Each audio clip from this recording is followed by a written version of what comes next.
Páginas recobradas. Donde Pereira se lee en voz alta.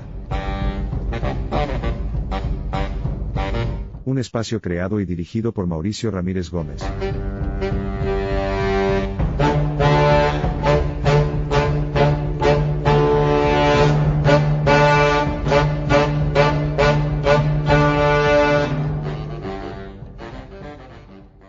Pereiranos en Europa.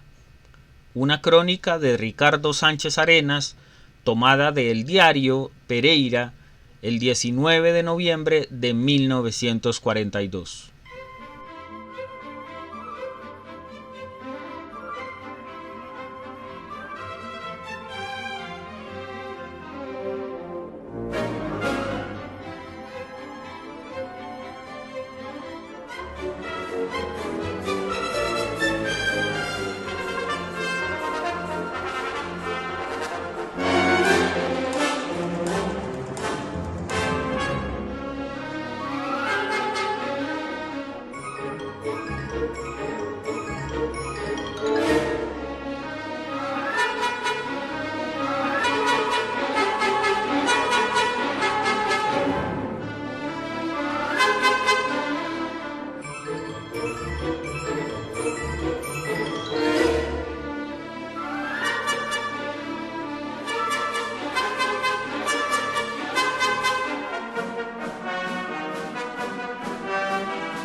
Recordamos perfectamente que en el año de 1927 hubo en Pereira fiebre por viajar a Europa.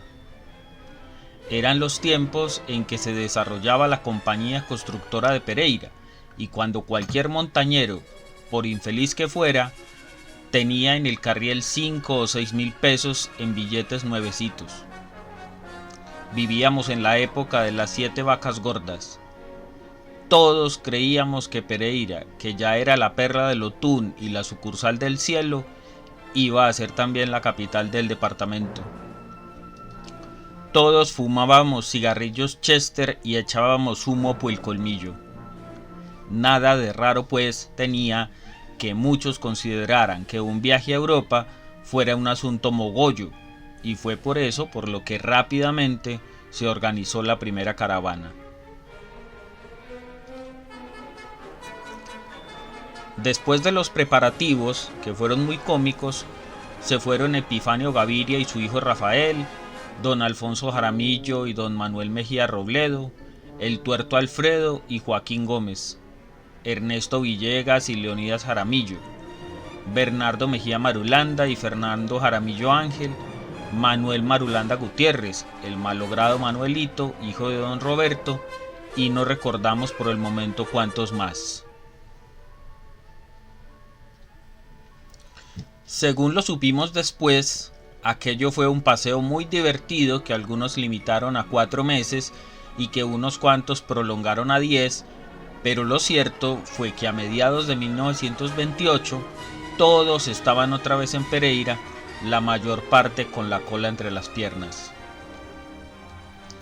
Había que oír los comentarios de ese viaje. Creemos que le sacamos más jugo los que oíamos relatar las aventuras que los mismos que las corrieron en el viejo mundo. En el Café del Comercio, hoy Café Rivoli, casi todas las mañanas a la hora del tinto se formaban corrillos de notables, en los cuales nunca faltaban 2 o 3 de los viajeros que nos contaban cosas extraordinarias. A los pobres mortales que nos habíamos tenido que quedar en Pereira se nos volvía la boca agua oyendo contar maravillas.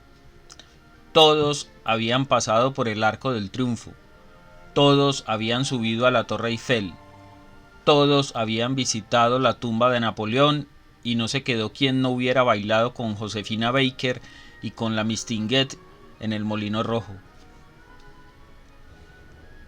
Los que fueron a Italia habían subido al Vesubio, habían visitado las ruinas de Pompeya, habían navegado en noches de luna en góndolas primorosas por todos los canales de Venecia. Leonidas Jaramillo y Ernesto Villegas nos aseguraron que ellos habían piqueteado con Mussolini en el Foro Romano. Fernando Jaramillo decía que en compañía de Bernardo Mejía había repetido el célebre viaje de Alejandro Dumas subiendo a caballo hasta el Vesubio, bebiendo el legendario vino Lágrima Christi en todos los ventorros de la cuesta.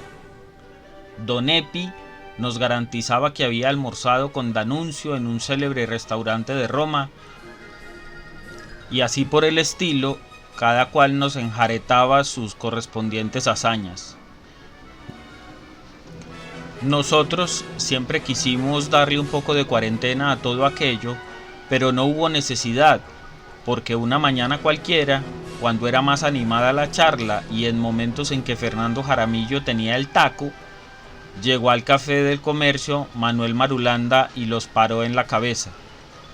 Debemos advertir que Manuelito Marulanda, que Dios lo tenga gozando allá en el cielo, no dijo jamás una mentira y sus afirmaciones eran rotundas y categóricas.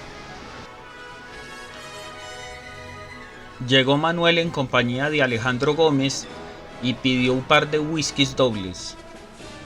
Acercó un asiento cerca de la mesa donde todos nos encontrábamos y en tono dogmático dijo: "No crean, caballeros, nada de lo que les cuentan estos cachacos.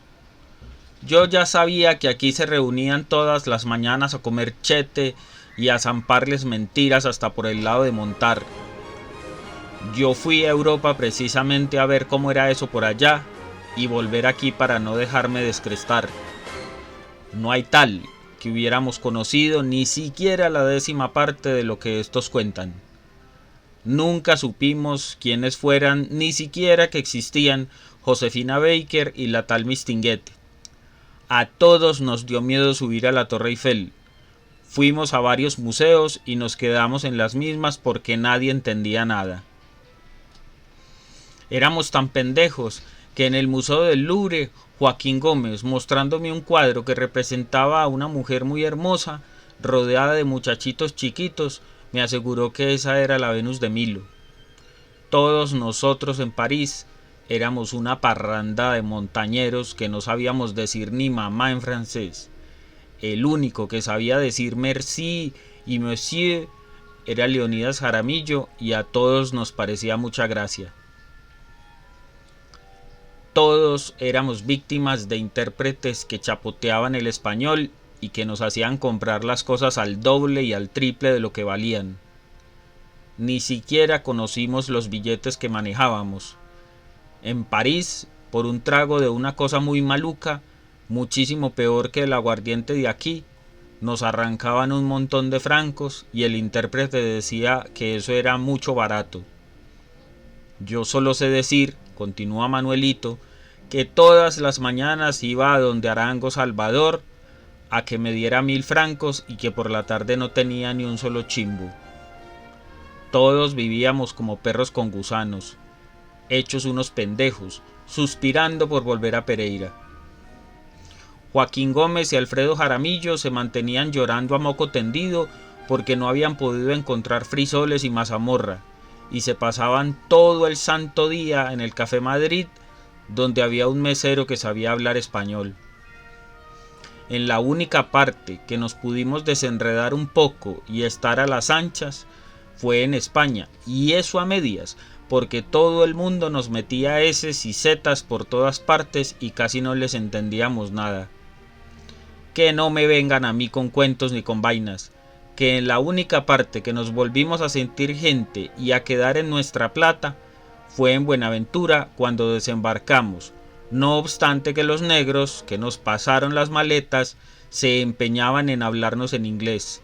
Háblense ustedes con Alfonso Jaramillo y verán que todo lo que les he dicho es la pura verdad. Pero ¿cómo es la cosa, Manuelito?, le preguntamos. Entonces no es cierto lo de las ruinas de Pompeya, lo de los canales de Venecia, lo del viaje al Vesubio, lo del almuerzo de Don Epi con D'Annunzio.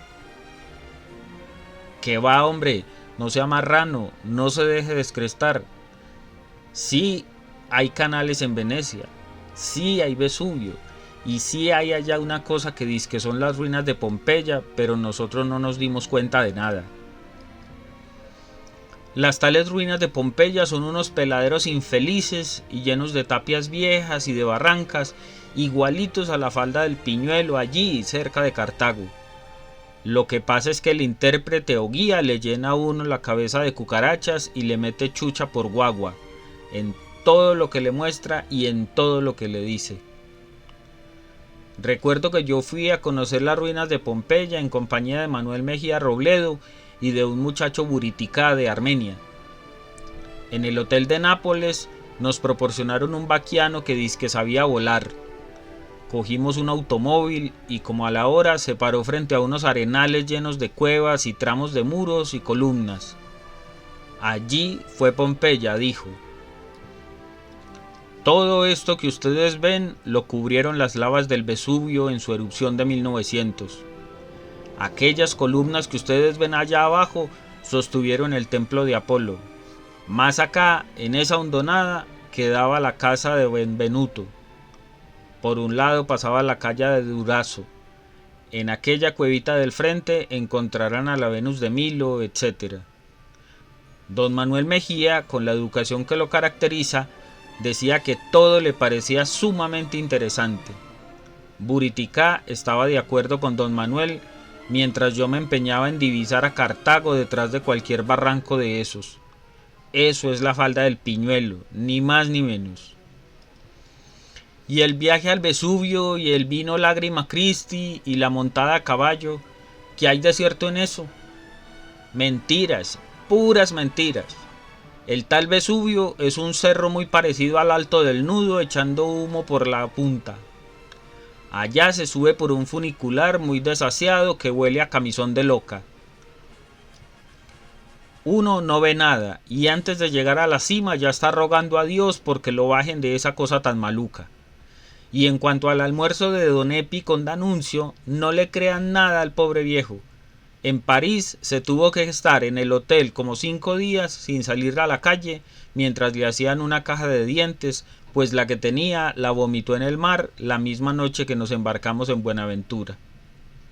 Lo que pasó, muy claro, acabó Manuelito, fue que fuimos a Europa sin estar preparados.